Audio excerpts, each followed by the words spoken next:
ter. Então, por exemplo, a questão da higiene ocupacional. De modo geral, no nosso estado, tá, do Paraná, nós temos um baixo engajamento com a higiene ocupacional, tá, que é a ciência, né, que cuida, zela pelas questões dos riscos, né, presentes no ambiente de trabalho. Então, principalmente aqueles que são físico-químicos ou biológicos.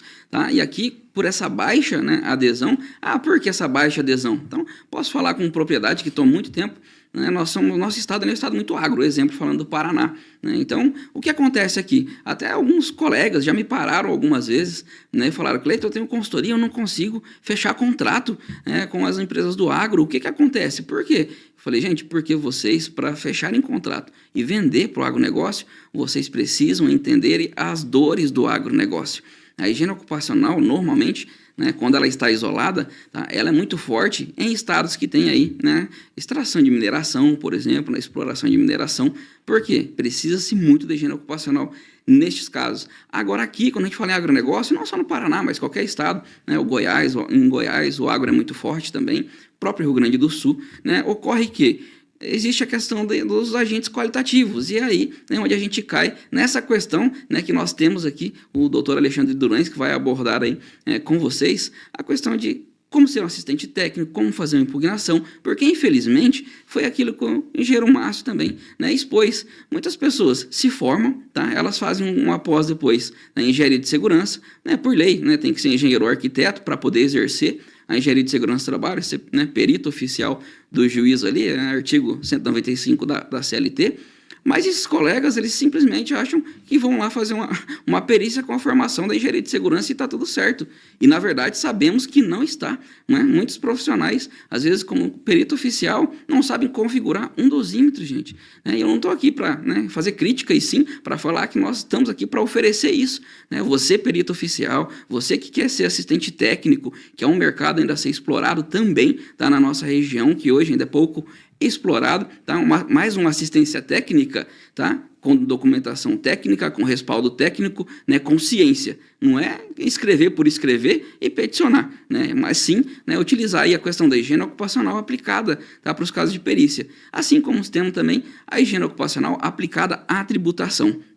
Então eu, né, sou afiliado aí, membro da ABHO, que é a Associação Brasileira de Higienistas Ocupacionais, sou fundador, né, e atual presidente da Associação de Engenheiros e Técnicos em Segurança do Trabalho de Cascavel e demais regiões. Tá? Temos representantes no Sudoeste, em Francisco Beltrão, temos representantes também, tá, no Centro-Oeste, lá em Campo Mourão, e temos representantes também em Umuarama, que é a região Noroeste. Então a nossa associação foi montada com esse, né, pensando aí, tá, em oferecer cursos também, tá, para que você possa estar se atualizando. Mas a pós, ela vai te proporcionar uma visão geral. Tá? Então eu costumo dizer que quando eu pensei nela, chega daquelas matérias que você vai ter só para encher lá a sua carga horária também certificado. Então, e não é isso que a gente queria, e a FAG comprou a ideia. Então, eu já fiz 4 pós-graduações. Então, eu ainda brinco às vezes com as pessoas que conversam comigo, perguntam sobre a pós, que eu juntei as 4 matérias dessas pós, na verdade, juntei todas as matérias, né, dessas 4 pós-graduação e resumi em uma.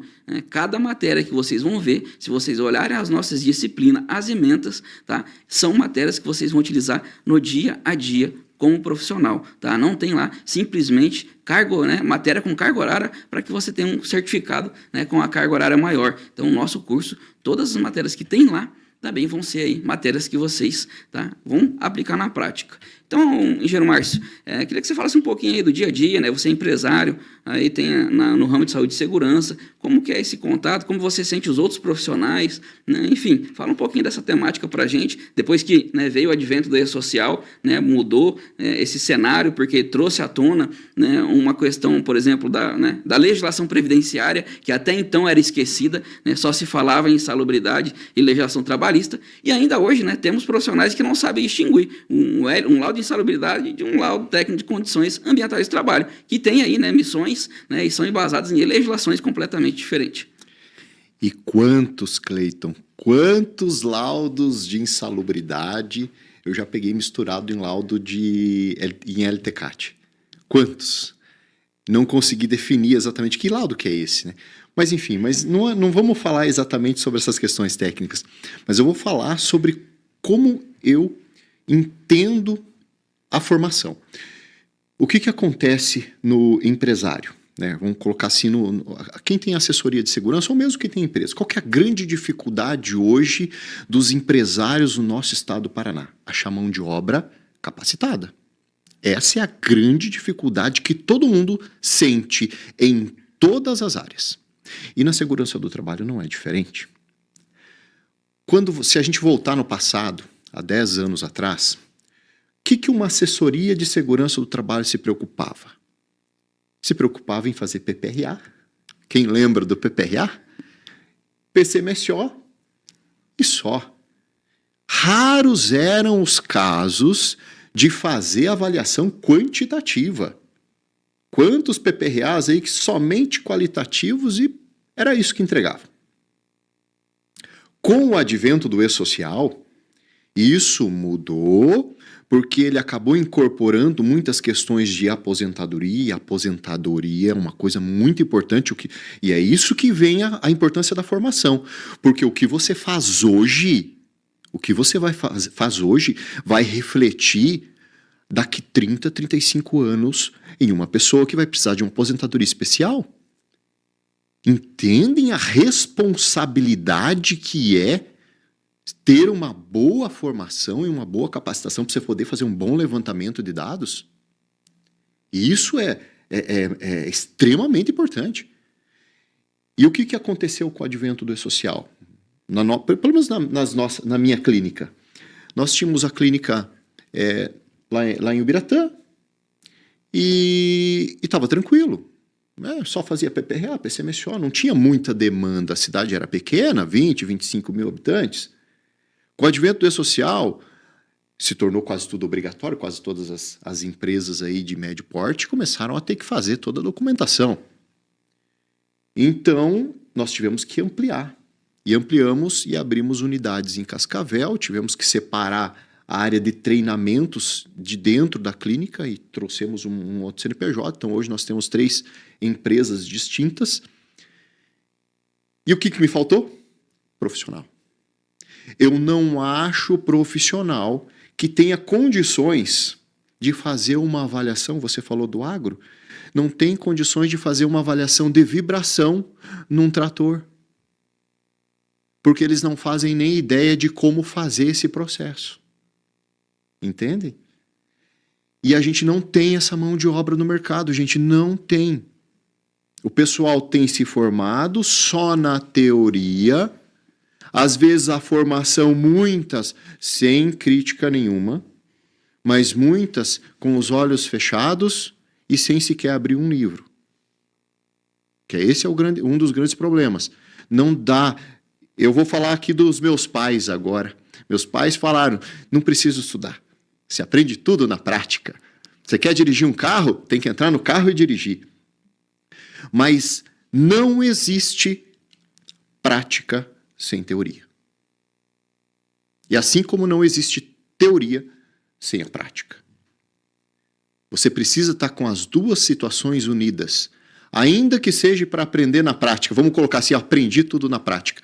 Mesmo que você aprendeu a lidar com dosímetro, na prática, alguém teve que estar do seu lado para mostrar como que você mexe no aparelho. E aquele momento que ele estava do seu lado é teoria.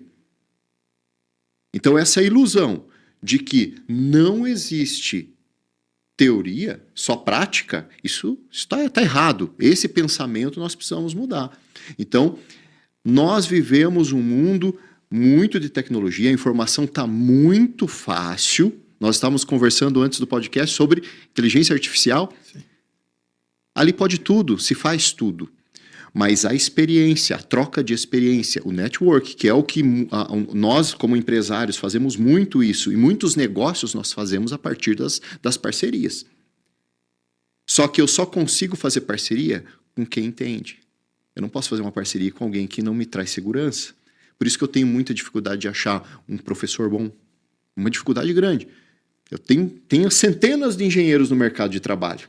Mas para colocar um engenheiro que vai falar sobre espaço confinado, por exemplo, que é uma das disciplinas que eu vou trabalhar na parte de ventilação, não só de interiores de ambiente confinado, mas também de interiores para o conforto em si. Para eu colocar um instrutor para falar sobre um assunto como esse, e falar sobre ventilação geral diluidora, ventilação geral exaustora, é difícil de achar. Porque a pessoa tem que compreender o mínimo.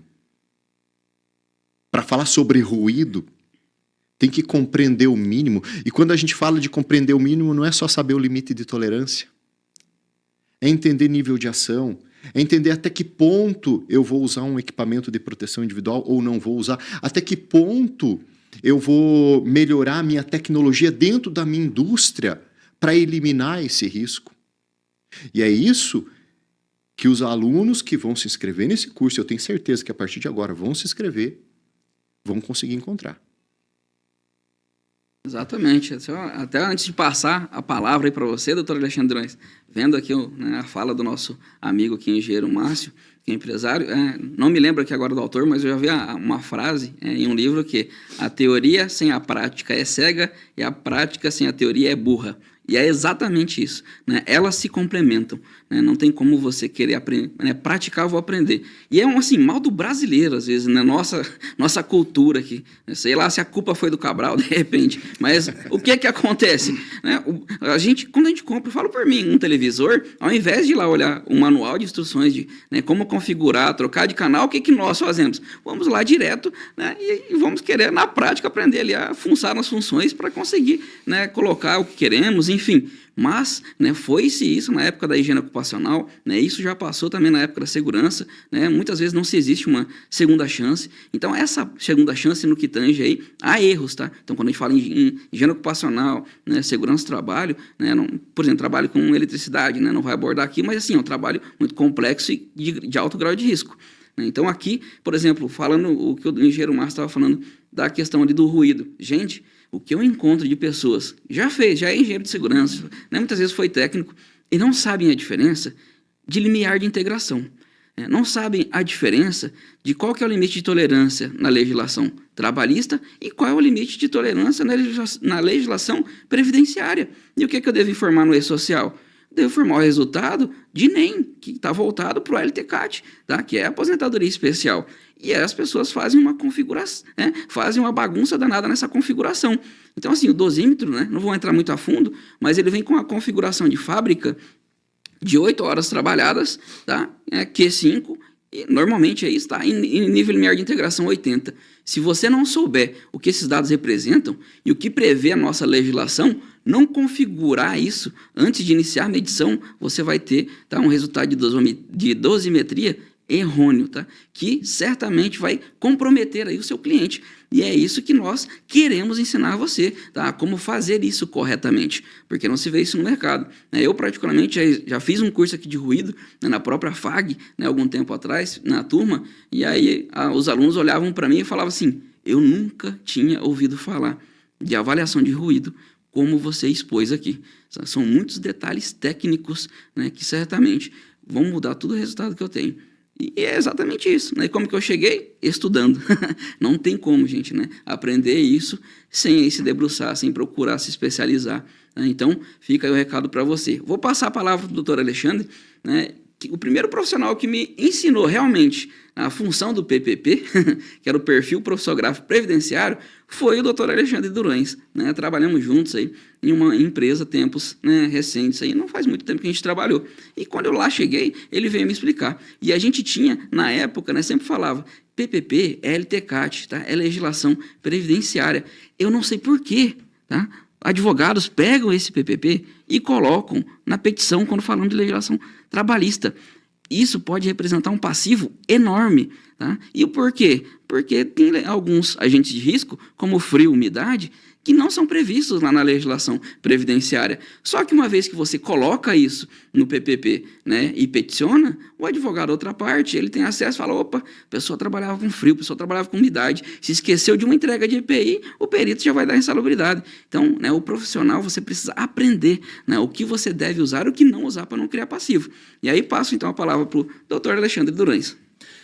Bem, eu vou fazer algumas observações aqui. O colega Márcio, engenheiro de segurança, fez uma excelente observação aqui em relação à equipe multidisciplinar. Então, nós precisamos realmente de profissionais no mercado de trabalho para trabalhar nessas empresas de consultoria ou nas próprias empresas mesmo, aí, as indústrias aí de Cascavel e toda a região.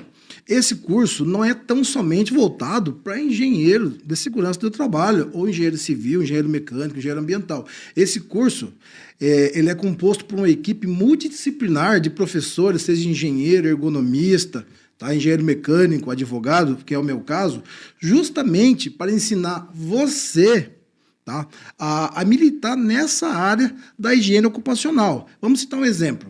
Eu até recomendo, Cleito, que esse curso seja direcionado também para os colegas advogados. Eu vou citar um exemplo para vocês aqui. Uma vez, numa empresa que eu trabalhei, eu peguei a petição inicial, né? Como que a gente começa a fazer a elaboração de quesitos? Primeiramente, interpretando a petição inicial.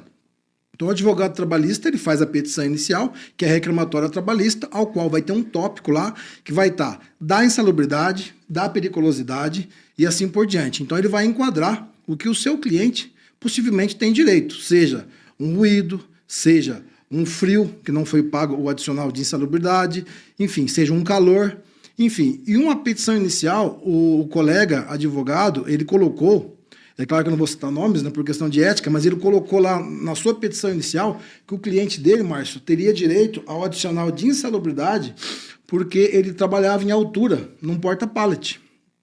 Ele subia no porta-pallet para repor mercadorias.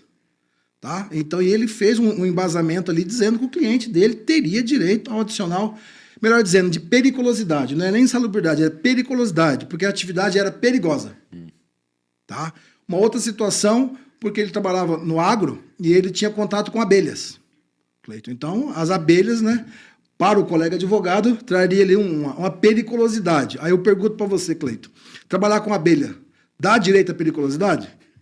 Olha só, se até ontem, doutor Alexandre, mudaram lá a NR16 e seus anexos. Se isso não ocorreu... Pois é. Colega Márcio, trabalhar em cima de porta-pallet de supermercados, de atacadistas, de grande porte, dá direito adicional de periculosidade? Pois é aquele negócio, né? Mudaram a NR16, incorporaram a 35 dentro dela, virou uma bagunça, uma salada isso aí. Pois é, e como você que está assistindo esse nosso podcast aí faria um quesito? Como que você acompanharia? E você que já é perito, você vai ser designado pelo juiz para ir lá fazer a perícia. Como você faria esse teu laudo pericial? Tá? Qual o enquadramento que você traria para dizer que aquela atividade é ou não perigosa no trato com abelhas ou no trato do trabalho em altura? Então, veja, senhores, seria cômico se não fosse trágico um colega advogado fazer uma petição dessa, dizendo que o cliente dele, e o cliente fez uma procuração para o nobre colega advogado, para defendê-lo, né, na justiça especializada, que é a Justiça Federal, que é a Justiça do Trabalho. Tá? Então, doutor, eu tenho direito ao adicional de periculosidade. O advogado comprou a ideia, fez a petição inicial. Eu acho que eu até te mostrei essa petição inicial, Cleito, no passado aí. Você lembra disso? Tá? Eu fui acompanhar a perícia, fiz os quesitos. Aí a importância do profissional que vai participar dessa pós-graduação, porque nós vamos passar na prática para vocês essas nuances, esses detalhes. Quando que se aplica, quando que não se aplica. Porque o advogado trabalhista, eu falo por mim, porque eu sou advogado, mas para mim poder trabalhar no direito do trabalho e no direito previdenciário, eu tive que fazer uma especialização. Então, eu sou formado técnico em segurança lá dos anos 2000, há 20 anos atrás. Então, eu resolvi fazer a pós-graduação em Engenharia de Segurança do Trabalho. Para quê? Para adquirir conhecimento. É isso que estamos propondo para os senhores. Fazer uma pós-graduação em Higiene Ocupacional, gestão de FAP, enfim, essa parte o Cleito vai abordar melhor, para que vocês entendam o que colocar na petição inicial também. O que o seu cliente tem direito? Ou seja, o teu cliente vai procurar você, doutor, no seu escritório e vai falar, doutor, eu trabalhei com frio. Ah, quando que se aplica o adicional? É periculosidade ou é insalubridade? Ou é aposentadoria especial? Tá, eu vou militar na Justiça Federal, tá? Para pedir aposentadoria especial, ou eu vou militar na Justiça do Trabalho, pedir o adicional de insalubridade ou periculosidade. Olha a sopa de letrinhas. E daí, colega advogado? Se você vir aqui nessa pós-graduação nossa, você vai aprender, de fato, quais são os anexos da NR15 que trata do adicional de insalubridade. Seja 10%, seja ali 20% grau médio ou 40% grau médio. Eu já peguei também, Márcio, petição inicial, onde o advogado ele pediu o adicional de insalubridade por ruído, grau máximo, 40%. E daí, colega, que vai fazer o curso, o que você coloca no teu quesito, tá? Para o perito responder, faz sentido pedir adicional de insalubridade no grau máximo, 40%? Márcio, Cleito, faz sentido ou não? E daí? Venha você participar desse curso, que você vai aprender a diferença do adicional de insalubridade, de periculosidade, e quando se aplica. Para você, colega advogado, não passar vergonha, tá? Militando aí no direito do trabalho e fazendo uma petição inicial fidedigna, aquela petição que vai ser difícil até, tá? O colega do outro lado fazer ali a contestação, tá? E a importância também do assistente técnico, Cleito, participar dessa pós-graduação para também poder participar do ato pericial. Porque o perito, ele vai vir com seus aparelhos. Vai vir com o dosímetro, vai vir com o termômetro de Globo, enfim. Vai vir com o acelerômetro, né? Para ver a questão da vibração. Então, a importância do assistente técnico, tá? Que nesse caso ele vai ser parcial, né? Ele vai representar a empresa, o cliente dele, também participar desse ato pericial, para ele poder dar subsídios para o advogado da empresa para fazer a impugnação. Beleza? Cleiton, antes de você falar, me lembrou um assunto muito interessante. Você falou que teve uma petição que pediram a periculosidade por conta do trabalho em altura. Isso. E você mencionou que o advogado passa vergonha com uma situação dessa. Passou. E passa. Porque eu peguei um caso que eu fui trabalhar daí como assistente. E o caso era de um adicional de insalubridade por frio, por causa do ar-condicionado da sala. E eu vou falar para você, e passa vergonha mesmo, gente, porque eu peguei aquele documento, aí eu mostrei para meus colegas de trabalho, gente, o que eu faço numa situação dessa? O que eu faço com isso?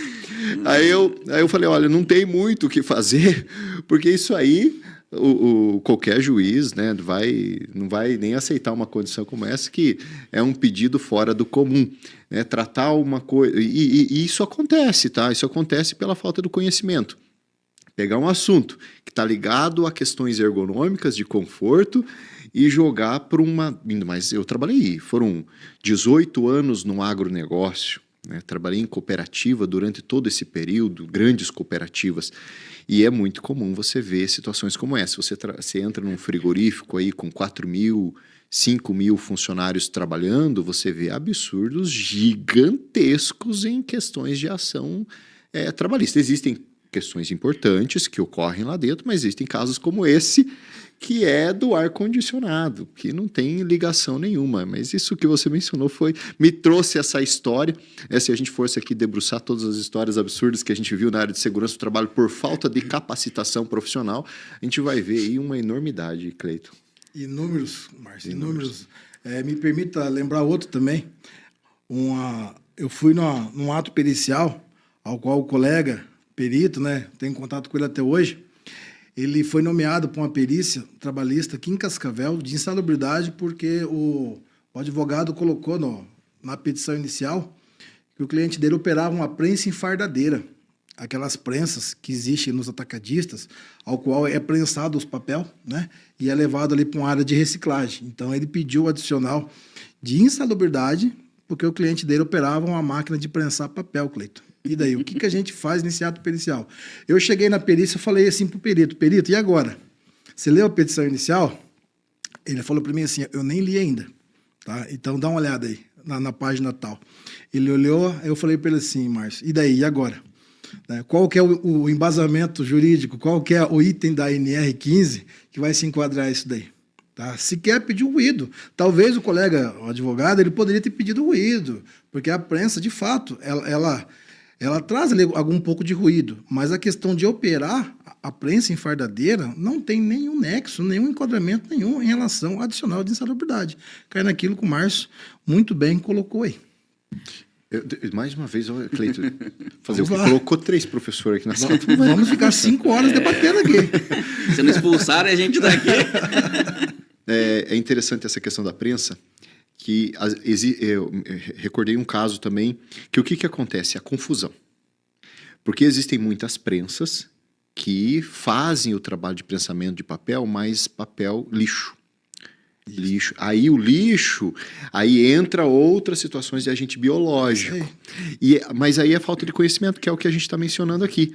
A pessoa, ela pega algum histórico que ganhou algum adicional por conta do agente biológico, só que no caso dele não aplica, ainda que seja a mesma máquina, ou máquinas parecidas, Exato. Ou processos muito parecidos, mas não se aplica. E isso é o estudo. Se a pessoa não tem a capacidade, que é o que a engenharia traz, é a capacidade da análise. É o que a gente precisa entender, é a capacidade de análise. Se você não tem a capacidade de analisar, mesmo que sejam processos parecidos, mas com atividades diferentes, você vai cometer esses erros. Exato, Márcio. Vou complementar o que você falou agora aí. Tá? Essa mesma prensa enfardadeira de papel com lixo contaminado hospitalar ou não, num aterro sanitário de grande e médio porte, igual tem em Cascavel, aí daria uma briga, Márcio. Aí daria uma briga. Você prensar papelão num aterro sanitário com lixo hospitalar, e aí você pode brigar pelo anexo 14 da NR15, que fala do risco biológico. É isso aí, né, Márcio? É isso aí. Aí sim. Então, aí esse conhecimento, colegas, você vai adquirir aqui no curso. Tá? Em livro nenhum você vai conseguir isso daí. Aqui no curso, você vai trocar informações aqui com colegas que têm 20 anos de profissão, 15 anos, 10 anos, que nós vamos te ensinar na prática quando que se aplica e quando que não se aplica. Para você não passar vergonha. É isso aí, senhores. Estão aproveitando até o gancho aqui, já que vocês começaram a mencionar o anexo 14 da NR15, né?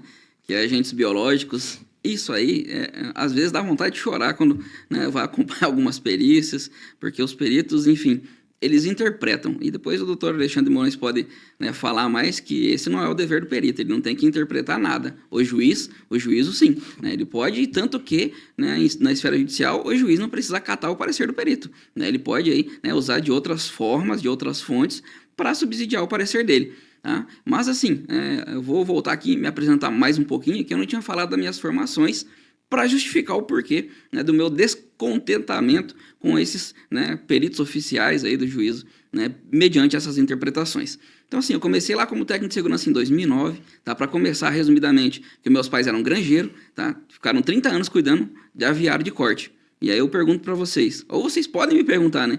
Algum dia eles ficaram doentes por causa de contato com cama de frango? Nunca. Nunca, tá? Então, ok. Passada essa fase, né, eu trabalhei 2 anos como auxiliar de produção no frigorífico. Eu trabalhei no chão de fábrica, pendurando frango lá, né, na escaldagem. Naquele tempo não tinha transpasse automático. Trabalhei também lá na sala de corte, frango inteiro, que é onde a gente embala frango. Lá na câmera fria, eu meti a mão na massa, carreguei caminhão. Né? Nesse tempo eu estava fazendo meu curso técnico de segurança. Quando eu me formei, eu fui trabalhar na avicultura. É uma empresa que tinha lá também na cidade, né? Minha cidade natal, que é Indianópolis, uma grande cidade com 4 mil habitantes. Mas, né, enfim, tinha uma grande demanda, tem uma grande empresa lá do agronegócio. E trabalhei lá tomando conta de qual processo? Matrizes, tá? Postura de ovos, incubatório, fábrica de ração. E o primeiro frigorífico também, né, que eu trabalhei como técnico de segurança foi lá. Né? Então, andei aí, permeio, tá bem, gente? O agro, por muito tempo, né? Vivi ele desde berço. Né? E aí eu fiz também, eu sou bacharel em biologia, bacharel em arquitetura, tá? Fiz especialização em engenharia de segurança do trabalho, engenharia ocupacional e perícias, engenharia de estruturas também, e terminei recentemente o meu MBA em gestão do SESNT. Tá? Então, por isso que essas 4 aqui, geralmente eu falo que eu resumi e procurei trazer o que é de melhor para vocês. Vocês vão usar todas as matérias na prática. E voltando para o anexo 14, daí o que acontece? Até depois vou passar para o doutor Alexandre, né, também explicar um pouquinho para nós com o viés jurídico, que você vai aprender aqui na nossa pós. Tá? Gente, primeiro, que a norma regulamentadora, tá, ela não supre, ela não exime a CLT, tá, que são as leis trabalhistas. Então, se a gente for lá na CLT, fala que um agente, para ele ser passivo, né, de insalubridade, por exemplo, ele tem que ser nocivo, né, com potencial de causar dano à saúde do trabalhador. Então, se eu tenho, né, no meu histórico ali, por exemplo, tá, no meu, né, internamente, no meu setor de SERENT, mais especificamente saúde ocupacional, se eu nunca tive um dado epidemiológico que alguém se adoeceu, né, pelo contato de estar com cama ou levar o frango ali até a compostagem, que é que os peritos, né, se abraçam nisso, gente, não existe nocividade. Então, assim, a NR14, ela não vai lá, não vai suprir a CLT. Até porque existe aí uma hierarquia de leis, que depois o doutor Alexandre Durães vai falar um pouquinho melhor para a gente. Tá? E onde que eu quero chegar? Então, começando, lá na CLT nós temos essa condição. E aí, quando vamos lá para o anexo 14, tá, na avicultura, os peritos vão lá e simplesmente tem lá, vacina frango, tá aqui, insalubre. Tem contato com cama de frango, insalubre. Leva o frango lá na compostagem, material deteriorado, insalubre. Gente, para mim, para mim é uma falta de capacidade técnica, tá? Quando eu vejo esse tipo de laudo. Por quê? Mesmo não indo lá na CLT, né? O perito oficial, assim como o assistente técnico, tem que saber ler e interpretar o que está lá escrito na norma regulamentadora. Em ambos os casos ali, tanto, né, do grau máximo quanto do grau médio, falando para agentes biológicos, a primeira fase é agente infecto-contagiante ou infecto-contagioso nas seguintes situações. E aí os profissionais não sabem o que significa infecto-contagiante e infecto-contagioso. Foi por isso que eu voltei um pouquinho e falei da minha formação em biologia. Então, assim, o primeiro pré-requisito é esse. O segundo, tem que ser permanente. Para a condição, né, de biológica, tem que ser permanente. E às vezes as pessoas, né, fazem a limpeza de uma composteira, que é o que a gente vê na avicultura, de 6 em 6 meses. E aí, doutor Alexandre Moraes, me vai lá o perito e fala que isso é permanente. Faz a cada 6 meses e dura no máximo 2 dias. Gente, eu não vejo, né, como enquadrar isso. Meu Deus, para mim é surreal esse tipo de enquadramento. E também, né, precisa se definir se existe ali um agente infecto-contagioso. Porque assim, gente, bactéria tem em todo lugar. Micro-organismo tem em todo lugar, vai ter aqui na sala agora, né? E tem aquelas que são boas, inclusive tem no nosso sistema digestivo, tem bactérias aqui que fazem parte da nossa microbiota aqui, na nossa boca, que começa o processo de digestão. Então não é porque existe um micro-organismo que automaticamente se enquadra lá no anexo 14. Não, precisa se levar em conta todos esses pré-requisitos que a norma me dá. Não é simplesmente olhar lá o último, pessoal vacina frango. Não, mas é vacinar, quando a gente fala em vacinação lá, por exemplo, é vacinar ali animais que são já, eles vêm doentes, ou seja, são para clínicas veterinárias, né, porque eles têm contato permanente com animais doentes, diferente do que tem na avicultura, que é um processo de biossegurança enorme, até o engenheiro Márcio depois pode falar um pouquinho também, que ele trabalhou, processo rigoroso, e o principal, tá, eu nunca vi um registro epidemiológico, tá, nesses locais, de que alguém adoeceu. Aí me vem, né, um perito oficial e fala assim, porque lá no livro tal fala da doença do pulmão do fazendeiro. Cara, a gente não vive de suposições, né? Nós somos técnicos, né? Tem que avaliar realmente o que temos, né? O ambiente, as normas e os dados epidemiológicos. Então, doutor Alexandre, fique à vontade. Pegar um gancho teu, Cleito. Tá. Um perito uma vez colocou, um advogado, um colega, que o açougueiro do supermercado X, supermercado Y, teria direito, Márcio, ao adicional de insalubridade, grau máximo, fundamentou no anexo 14 da NR15, porque ele tinha contato com carne no açougue. Justamente a carne, Márcio, que a gente consome, que a gente vai lá para o Natal, ou vai comprar aquela picanhazinha, aquela costela, aquela alcatra. Então, o açougueiro, ele tinha contato com carne, então tinha contato com o sangue. Logo, a carne, ela tem sangue. Então, o colega, ele colocou lá que o cliente dele teria direito ao adicional de insalubridade por contato com carne e sangue. O que você me diz, Márcio, disso daí? O que eu coloco no quesito, Márcio, num caso desse? Olha, eu vou te dizer uma coisa. Tanto no aviário, que realmente, que é o que a gente está discutindo aqui, a questão da falta da capacidade analítica. Porque é muito mais fácil você dar o adicional, fechar o seu laudo, do que você analisar. Não é só analisar a norma, mas analisar a atividade que está sendo desenvolvida. Porque você pode ter a exposição, vamos colocar, exposição ao sangue, em atividades muito diferentes. E é esse que é o problema. Não existe a análise, que é talvez isso que você vai chegar nesse ponto ainda, né, Alexandre? Que não é feito a análise. É simplesmente se olha o agente e se dá o adicional. Não se observa a atividade, o tempo de exposição, o nível de concentração, todas essas bases que são importantes para o profissional engenheiro finalizar um laudo com qualidade. Finalizar laudo é fácil, mas finalizar um laudo com qualidade e com a certeza de que aquele resultado é o correto, que você não está fazendo bobeira, esse é difícil. Muito importante a tua observação, Márcio. E também eu reforço a importância do profissional assistente técnico, do profissional advogado da empresa, que numa situação dessa, a defesa trabalhista, a documentação que você vai apresentar na impugnação vai ser os próprios laudos que a empresa tem. O próprio laudo técnico de insalubridade e periculosidade, ele vai dizer se aquela atividade tem um risco biológico ou não, se aquela carne está contaminada ou não. Imagine se um açougue de um supermercado vai vender uma carne que está contaminada com doença. Isso não faz sentido. Não faz sentido. Se fosse assim, toda a população estaria doente. Então, se o colega advogado tivesse participado do nosso curso aqui, nós iríamos certamente passar para esse colega que ele não vai fazer uma petição inicial pedindo adicional de insalubridade, porque o açougueiro...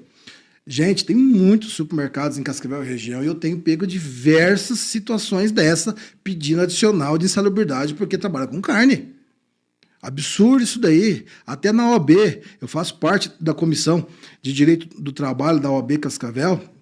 Confesso aí, doutora Érica, que está me ouvindo aí, eu estou em falha com vocês aí. Estou ausente em algumas reuniões. Mas eu estou devendo para vocês aí um treinamento, inclusive, Cleiton, desde já, tá? Eu vou conversar com o pessoal nosso lá da OAB para a gente fazer um treinamento lá na sede da OAB. Vou falar com a doutora Érica, tá? O pessoal lá da OAB, para levar esse conhecimento também para os colegas advogados. Um compromisso que eu faço com vocês aqui, nesse momento, tá? É muito difícil, porque não existe embasamento jurídico, tá? Não existe embasamento técnico na norma para você sustentar uma tese dessa em âmbito Justiça do Trabalho, em âmbito VARA, né? Em âmbito TRT, âmbito TST, certamente isso daí vai cair por terra. Então, é muito importante a gente obedecer à hierarquia das normas, né? Então, o juiz, ele tem ali um jargão que a gente fala, que é o princípio do livre convencimento motivado. Então, o colega perito, ele vai ser nomeado, então, ele tem que seguir a estrutura ali do Código de Processo Civil, artigo 464 até o 480. Então, ele vai ter que seguir aquele rito. Porém, ele vai seguir estritamente aquilo que é técnico, aquilo que está previsto nas NRs, nas normas. Ele não vai sustentar o seu parecer técnico em jurisprudências, em decisão dos tribunais regionais, tribunais federais, enfim, TST ou até STF. Então, ele vai fundamentar a sua decisão pautado que nas normas. Então, tem muito colega, perito, pessoal que acompanha, que começa a colocar súmulas no seu laudo pericial. Isso não é interessante. Então, essa questão jurídica vai ser debatido na esfera da Justiça do Trabalho. Beleza. E agora quero aqui até chamar, né, mudar um pouquinho o nosso foco de assunto, tá? Eu vou falar um pouco de tributação com vocês. Gente, esse é um assunto de milhares e milhões de reais, tá? E quem pode ser gestor ou consultor da tributação, né, que tem aí o viés de financiar a Seguridade Social, que nada mais é do que as aposentadorias do INSS. Tá? Isso aí está lá nas leis, tá? 8.212 e 8.213. Tá? Então, a empresa ela tem que recolher um percentual mensalmente para subsidiar também essa questão aí da Seguridade Social, das aposentadorias, e não só da aposentadoria especial, que é um dos casos. Eu costumo exemplificar falando que existe uma tríade, tá? Quando nós falamos aí em tributação. Existe o GILRAT, que deve ser enquadrado por atividade preponderante, e muitas empresas, muitos profissionais não fazem ideia do que é uma atividade preponderante, tá? Costumam colocar o QNAE fiscal da empresa para lá no evento, tá, gente? 1005 do E-Social, o departamento pessoal, eles informam lá a alíquota do GILRAT. Ainda mais precisa fazer uma avaliação para ver se realmente coincide QNAE fiscal com o QNAE preponderante. Aqui, as empresas já perdem muito dinheiro normalmente, porque elas não sabem também fazer essa diferenciação.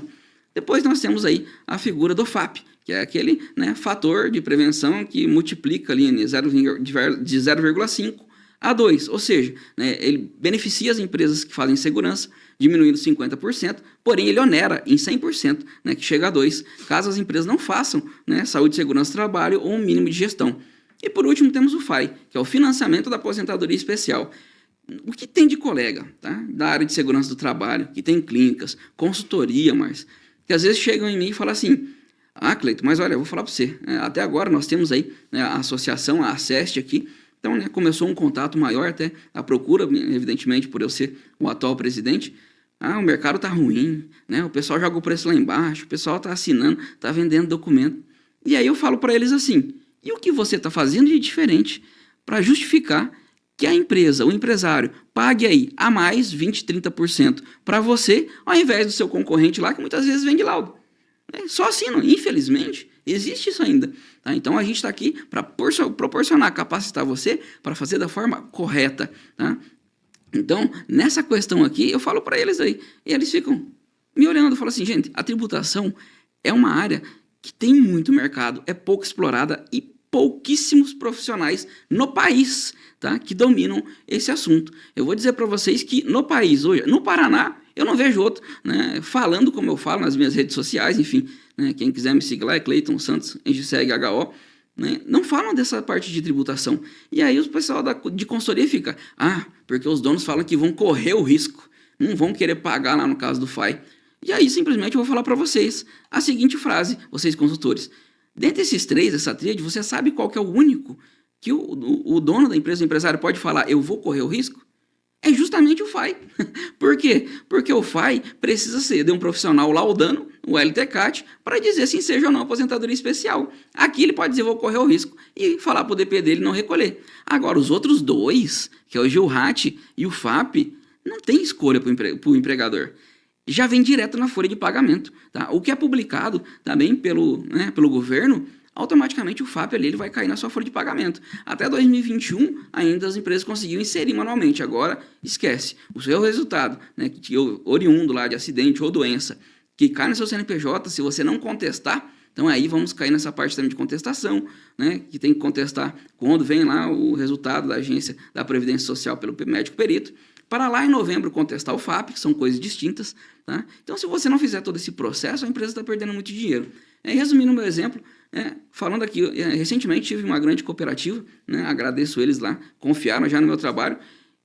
Vamos fazer uma análise e eles me falaram, eu nunca havia visto falar de GILRAT da forma que você expôs aqui. A FAP eu já até tinha feito um curso, outro a gente já fazia, mas o GILRAT não. E, pasme, tá? Fizemos uma conta por cima lá de uma questão, porque ele impacta no quê? Na base salarial INSS. Quem que tem os maiores salários geralmente nas empresas? Cargos estratégicos, gerente. E aí eu pergunto, onde esse pessoal está registrado? Aí eles falam, está no CNPJ tal, XY. Eu vou olhar, é o CNPJ que tem atividade preponderante maior de 3%. Sendo que poderia remanejar, né? Isso, né, já encontrei mais de uma empresa que hoje também oferece serviço de consultoria, tá, nessa situação, que tem empresa que tinha um acidente de trajeto e não foi contestado. E o acidente de trajeto não é insumo, tá? Não entra no cálculo do FAP. E justamente por isso, eles pagaram R$100 mil em algo que era só ter contestado administrativamente. Tá? É um direito adquirido da empresa. E assim, quem pode ser então? Tem que ser engenheiro de segurança do trabalho? Não, gente, qualquer um pode ser consultor, gestor, quando falamos em tributação. Então, essa pós, ela é multidisciplinar. Então, por isso que a gente fala que ela é inédita no Brasil, porque aqui trata de toda a parte de tributação ligada e também até do aspecto da higiene ocupacional, porque tem impacto lá no financiamento, né, no FAI. Tá? E quem pode ser? Departamento pessoal. Se você fez RH, o nosso pré-requisito, gente, é somente ter uma formação a nível superior. Só isso. E tem muitos colegas que às vezes é técnico de segurança, né, não quiseram fazer engenharia ou não puderam, enfim, por X motivos, mas tem uma graduação. Vocês são muito bem-vindos aqui, porque vocês podem ser gestor do FAP, vocês podem ser assistente técnico pericial, tá? Você que é do departamento pessoal. Gente, você sabe qual que é o departamento que detém toda a informação de tributação? É você mesmo. Tá? Departamento pessoal, rotinas, são vocês que apuram e recolhem.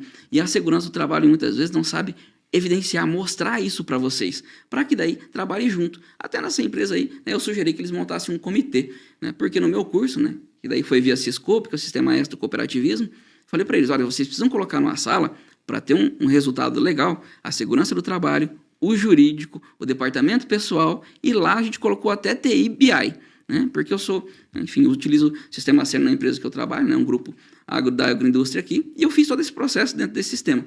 Então lá, né, também mostrei para eles como eles poderiam replicar lá.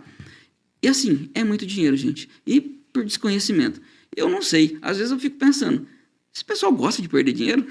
Ou simplesmente não tem profissional capacitado para mostrar aonde está o problema e propor aí as melhorias. Então, passa aí a palavra agora para você, meu amigo Márcio, poder falar um pouquinho, né? Se você escuta, se há rumores aí na questão das empresas, né? Isso aqui, eu converso com os profissionais da área, e eles chamam até de demanda reprimida. Porque a demanda reprimida é aqueles que eles nem sabem que está pagando. Né? Eles estão pagando, o departamento pessoal não sabe, né, que eles apuram e recolhem, mas eles não sabem que está apurando e recolhendo. Porque eles fazem isso dentro de toda a base do INSS e, por exemplo, lá também vem recolhimento. Temos lá Sistema S, Sescope, SESB, né, esses que são obrigatórios, vem tudo na mesma guia para eles poderem pagar. E eles acham que é simplesmente obrigatório. E não, tá? Esses números são altíssimos, tá? E podem aí, causar economia de milhares e milhões. Eu sempre falo, quem são nós da área da segurança e higiene ocupacional, não é simplesmente falar, aqui, ó, você tem milhões para recuperar, mas não é para encher o bolso do cara que é dono da empresa. Muitas vezes nós precisamos melhorar os ambientes de trabalho e não tem orçamento. Não, a gente não consegue melhorar agora para fazer. Então, é uma oportunidade para você que vai estar na nossa pós, identificar o problema e levar a solução. Ó, tá aqui. Eu identifiquei aqui, você consegue recuperar 1 milhão. Para resolver aquele problema que a gente tinha lá, de ergonomia ou de ruído em setor X, vamos gastar só 300. Beleza? Vamos pegar esse dinheiro, vamos arrumar lá. O resto, faz o que quiser, o dinheiro é seu. Então, é nesse sentido. E as assessorias, elas não conseguem chegar nesse ponto de tributação por falta de capacitação. Você mencionou bem no comecinho da sua fala. Se vende a preço de banana todo o serviço de assessoria. A concorrência está tão grande que os trabalhos estão ficando desprezíveis. Esse poderia ser a palavra que eu poderia utilizar para alguns trabalhos que são feitos dentro das assessorias de segurança. Muito ruins por conta do preço. Só que você vende pelo preço. Mas a grande diferença você só consegue manter o teu cliente pela qualidade. Você vende pelo preço, mas se você quer manter aquele teu cliente por um longo tempo, é pela qualidade. Se você não tem condições de compreender, vamos colocar pelo mínimo, o que é um KNAI preponderante e o que é um KNAI fiscal, rapaz, de uma incapacidade muito grande do profissional. Não quero aqui ofender ninguém, mas se a gente tem que ter um autoconhecimento de saber que eu, na minha condição profissional, preciso estudar. E eu fiz uma fala no começo desse podcast, que o conhecimento, ele é um ciclo vicioso. Não dá para parar. Não existe parar. Nós tivemos estagnado com as normas durante anos. E agora as normas vêm. E se você entrar em questões tributárias, trabalhistas, isso muda de uma forma muito constante. E se você não tiver antenado nessas mudanças, nesses pequenos detalhes, são pequenos detalhes, mas que impactam em milhões, para a empresa saber que ela está colocando dinheiro onde não precisava e poderia estar fazendo um investimento muito interessante na área de segurança para você ter uma redução em outros fatores que são importantes. Só que isso tem que ter capacidade profissional para você fazer. Se você não tiver isso, você não consegue implantar um programa dentro da tua empresa, vamos pegar uma grande indústria, você não consegue implantar um bom programa na tua empresa, porque como que o dinheiro dentro de uma indústria ele é direcionado? Ele é direcionado pelas atividades mais importantes. E como que a gente lida? Nós como seres humanos, vamos pensar como seres humanos. Nós seres humanos temos um instinto. Se eu perguntar aqui para vocês, ou para qualquer pessoa no mundo, o que é mais importante para ela, produção ou segurança? Não em uma sala de segurança do trabalho, senão a pessoa vai responder a mesma coisa, porque está influenciado pelo ambiente. Mas, naturalmente, nós vamos responder que é a produção, porque nós precisamos de viver, nós precisamos da sobrevivência. Segurança do trabalho são valores. E esses valores a gente carrega do nosso lado, junto com a gente. Então é isso que a gente tem que pensar, são valores. Se são valores, eu tenho que ter o discernimento de entender que a produção precisa continuar, mas eu preciso continuar com essa produção de uma forma que eu tenha todo o meu direcionamento financeiro para o lugar certo. Se eu não tiver direcionamento financeiro para o lugar certo, eu vou investir em lugares errados que não preciso dentro da minha indústria. Ou vou gastar com coisas que eu não precisaria.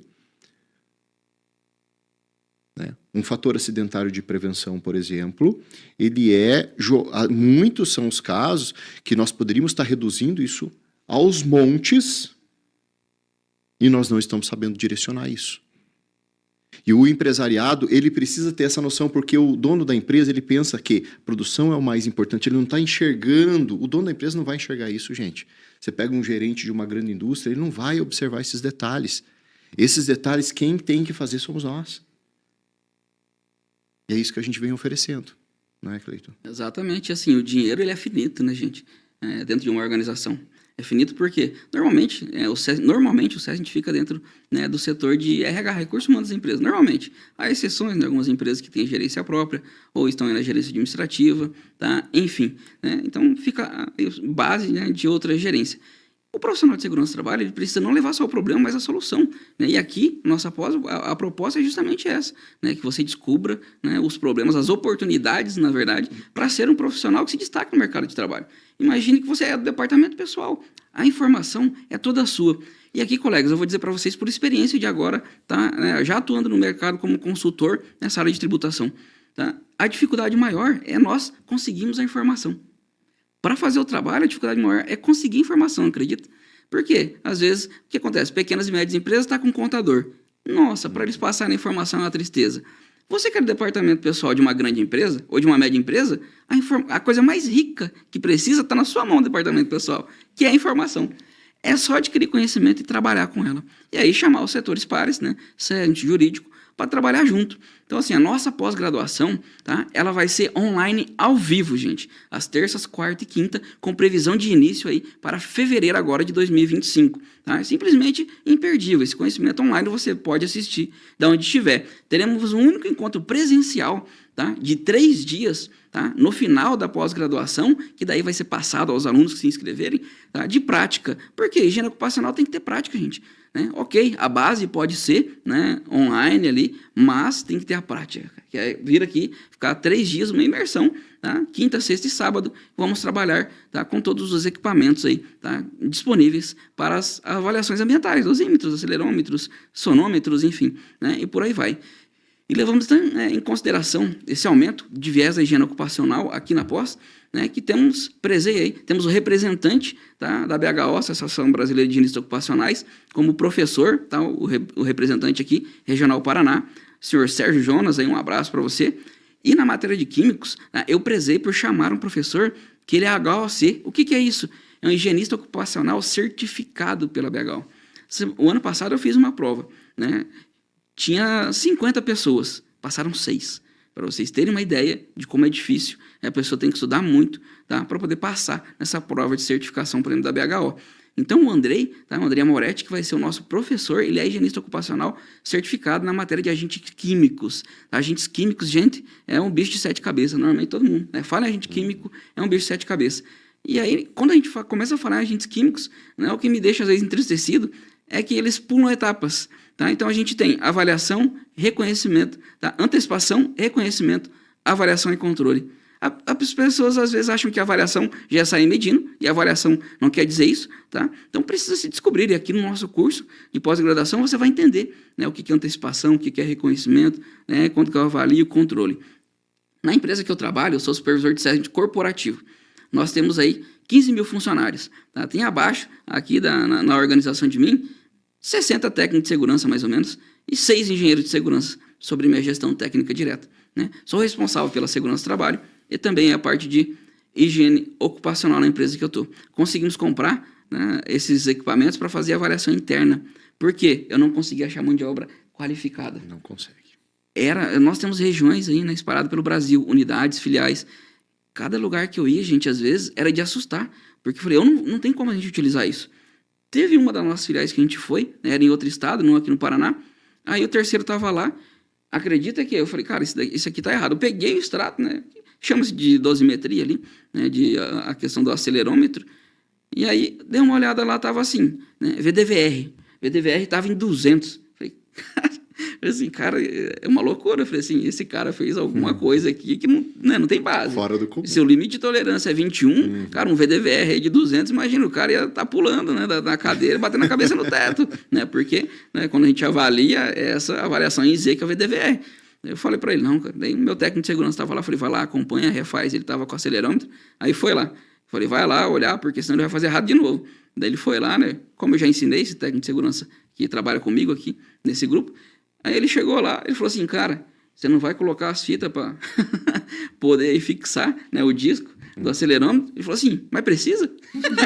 Gente, é um terceiro serviço de consultoria, é uma coisa básica. Se você olhar lá na NH09, tá lá a foto, tem que fixar, porque senão, né, ele vai vibrar demais, escapar e vai ter um falso resultado. Né? Então, é difícil porque não existia, né, uma mão de obra qualificada e a gente optou em fazer tudo interno. Então, hoje no grupo, nossa higiene ocupacional é interna, nossa produção de laudos é interna, né, inclusive aí a questão de quesitos, impugnação, né, eu passo por mim aí, ajudo o pessoal na ponta. Mas assim, eu infelizmente tenho uma demanda por mão de obra qualificada enorme. Né? Então, assim, você, aluno aí, tem essas várias oportunidades. Você que o doutor Alexandre estava aqui falando ainda do âmbito jurídico, e eu destaco mais um, sabe qual é? A pessoa, o advogado, que trabalha com a parte de tributação, mas a tributação aplicada à questão da Seguridade Social. Gente, não existe. Eu agora, né, falando, o primeiro sistema, software do Brasil, que vai fazer essa gestão financeira, vamos estrear agora, vamos comercializar em janeiro. Eu e meu sócio. E o que aconteceu? Na Pluma, a hora que eu implantei, falei, gente, como que não existe um software? Estamos em 2024, estavam falando de IA, que a IA, né, faz coisas surreais, e é tudo feito na mão hoje, gente. Planilha de Excel. Isso aí você se perde, né? O computador, às vezes, né, você não formata, vai lá a informação, e nosso não. Obviamente que o nosso software vai ficar em nuvem. Então, agora, já em 2024, vai ter aí. E aí, essas informações, lógico que eu vou passar, daí como você conseguirá, vai ficar muito mais fácil e ágil, né, com o software, com o sistema, mas a minha visão foi justamente essa. Não, cara. Porque quando eu comecei, eu falei assim, vou atrás de um sistema que faça isso. Não tinha. Falei, não, nós estamos em 2024, pelo menos tem que ter um sistema, né, que ajude aí as empresas, departamento pessoal, ente jurídico, a fazer. E resumindo a parte do jurídico, é isso. Não tem profissional. Porque geralmente o pessoal do jurídico que cuida da tributação, ele cuida da tributação da parte fiscal. E ele fica perdido, não sabe o que está fazendo na parte de Seguridade Social. Então, assim, vai começar a gerar essas oportunidades para quem é da área jurídica, porque o final do processo, né, então, quando você vai lá, faz a contestação, por exemplo, pode acontecer de não ter uma resposta administrativa e a empresa vai ter que fazer o quê? Recorrer via judicial. Tá? Então, aí vai entrar o profissional, né, da área de direito jurídico que tenha proficiência, conhecimento também nesse aspecto aí, de entrar com o processo para recuperar crédito, né, no âmbito da Seguridade Social, do regime da Previdência Social, do Instituto Nacional da Seguridade Social, que conhecemos aí como INSS. Então, doutor Alexandre, faça suas ponderações. Só fazendo uma conclusão, porque eu acho que o nosso horário já está quase estourando, né? A questão dos alunos serem multidisciplinar. Pode ser ergonomista, pode ser contador, advogado, enfermeiro, tá? Contadores, profissionais de recursos humanos, técnicos de segurança do trabalho que tem ali já uma graduação, justamente para você entender essa questão. Então, o Cleito falou agora de aposentadoria especial, então começa com 15 anos, 20 anos, 25 anos, então é necessário que exista uma contraprestação, um recolhimento prévio. Aí eu gostaria que o Márcio também fizesse uma breve explanação em relação ao evento 2240. Então, o que acontece? Nós contratamos empresa especializada para fazer o LTCAT, com base no decreto 3048 de 99, tá? E muitas das vezes o empresário, o contador, o preposto da empresa não sequer sabe quais são as informações que a assessoria está mandando para o E-Social no evento 2240 e está onerando a empresa. A empresa está pagando por aquele financiamento, ou seja, se ele fizesse alguma medida interna para eliminar esse risco, de alguma forma, seria muito mais viável do que ele pagar esse valor aí e manter a pessoa naquela condição especial. Queria que o Márcio reforçasse isso daí, e depois o Cleito arrematasse em relação ao ruído, tá? Um ruído de cunho previdenciário e o ruído trabalhista. Quando o profissional coloca lá no LTCAT que o nível de ruído está acima. Tá? Qual que é o impacto disso no evento 2240? Eu vou ser bem breve, tá, Cleiton? Primeiro, o empresário ele tem que contratar alguém que tenha capacitação para isso. Se o empresário contrata qualquer profissional, ele vai levantar dados, talvez vai favorecer, porque qual que é o grande problema que nós temos? É que quando a gente chega numa indústria, ou seja, até para uma propriedade rural, você conversa não com o dono da empresa, você conversa com o funcionário. E aí gera na parte prática, isso você só conhece fazendo. Gera aquela sensibilização entre quem está fazendo o laudo e trabalhador, e aí não se olha mais as questões técnicas, se olha mais a parte humana. E ele quer favorecer, de repente, o trabalhador. Por isso que o empresário tem que estar muito de olho em quais riscos ocupacionais estão sendo colocados ali. Químicos, físicos e biológicos são os que impactam na questão do S2240. O que está sendo enviado para o E-Social? Muitas assessorias ainda estão cometendo esse grande erro, enviando para o E-Social dados e não reportando para o empresário o que está sendo enviado e o que está sendo favorecido. Eu tenho a prática, você mencionou sobre sistema, e sistema bom é outro nível. Nós temos a prática que de toda a documentação que nós enviamos, todos os dados, que a gente não envia documento, mas os dados que nós enviamos para o E-Social, o sistema nos remete um recibo e esse é um protocolo que eu devolvo para a empresa. E a empresa ela sabe exatamente o que eu enviei e por que eu enviei aquela informação. E se ele quiser me questionar sobre isso, ele tem todo o direito de me questionar. Seja por um levantamento inadequado, ou seja por um levantamento que ele não concorde, essa troca entre engenheiro e proprietário, o dono da empresa, sócio, administrador, que seja, essa informação precisa estar muito bem clara, para que todos saibam o que está sendo enviado. Por isso, né, Márcio, a importância de você vir se inscrever nesse curso para você poder representar a sua empresa, para você ter condições técnicas de debater com o engenheiro de segurança que fez o teu LTCAT, tá? As questões técnicas, no que vai implicar isso daí na tua tributação do recolhimento ali, do FAI, para aposentadoria. E uma questão até aproveitando o gancho, como você disse, do envio da S2240. As empresas desconhecem que existe outro evento que convalida o 2240. Não sei se vocês já ouviram falar, mas você, profissional do departamento pessoal, o evento S1200 ou S1200, como queira chamar, ele vai convalidar a informação do S2240. E aí mora um grande passivo. Tá? Por quê?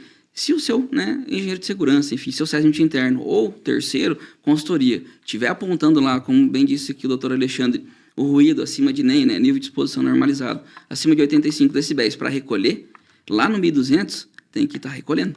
Se não tiver lá no 1200, você está construindo um passivo para o empregador. Por quê? Também. A Receita Federal é quem fiscaliza os créditos. Informação cruzada, né, Cleiton? Exatamente, informação cruzada. Então, assim, não é o INSS, ele estabelece as legislações, mas quem faz a fiscalização da contribuição ou não é a Receita Federal do Brasil. Então, gente, Receita Federal do Brasil, se você já declarou imposto de renda, você sabe como é, eu não preciso ficar aqui falando muita coisa. E termina aqui minha fala porque as pessoas, às vezes, acham, tá? O que o empresário acha? Não aconteceu nada, não recebemos notificação nenhuma. Cara, na legislação previdenciária existe prazo prescricional de 5 anos. Os últimos eventos foi por volta de 2022, que as empresas geraram. Então, por que eles não notificaram, pelo menos em grande escala ainda? Porque eles estão cruzando dados, gente. É algo simples. Uma hora mais, uma hora menos, vai acontecer o que aconteceu com o benzeno da época, dos postos de trabalho, e aí vai virar aquela correria. E aí vai virar aquela correria por profissionais capacitados, que saibam o que estão fazendo.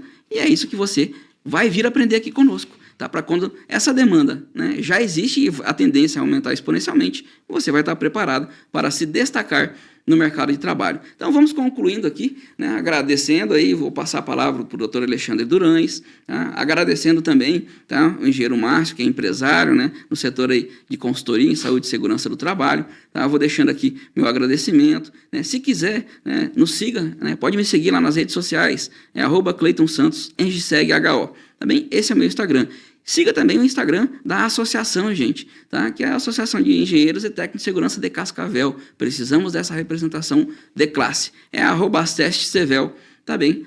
_oficial. É lá o nosso Instagram. Então, siga-nos, tá? Porque tem muita informação de qualidade lá e aqui vocês ainda vão ter ainda mais, tá? Em grande escala. Como realmente se tornar um gestor, um consultor de sucesso, você vai aprender aqui na nossa pós-graduação. Doutor Alexandre, por gentileza.